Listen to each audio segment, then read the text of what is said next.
Torredarques continua apostant per millorar els serveis al municipi. L'última iniciativa és la instal·lació d'un punt de recepció i d'enviament de paqueteria situat als baixos de la Casa de la Vila. Es tracta d'un sistema de bústies intel·ligents finançat a través d'una subvenció dels multiserveis rurals. A ver, se instaló con una subvención del multiservicio rural, por eso está a los bajos del porche del ayuntamiento, y es un servicio que siempre es ventajoso y es bueno pues para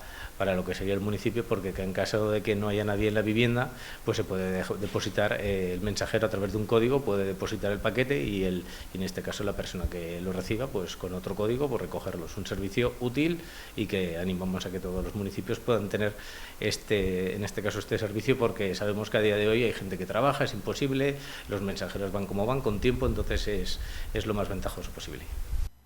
Amb este servei, els veïns poden rebre o enviar paquets de manera còmoda i segura, evitant esperes i problemes d'horaris. Sí, simplemente es con un código, hay un código QR, tú cuando introduces el código, se introduce el código y se lo tienes que dar en este caso a la otra persona para que es la que abra y deje el paquete o recoja el paquete. Eso, el mensajero cuando lo deja tiene que entregárselo al cliente a través de un mensaje y el cliente en este caso, si deposita para que venga el mensajero a recogerlo, pues el código al revés.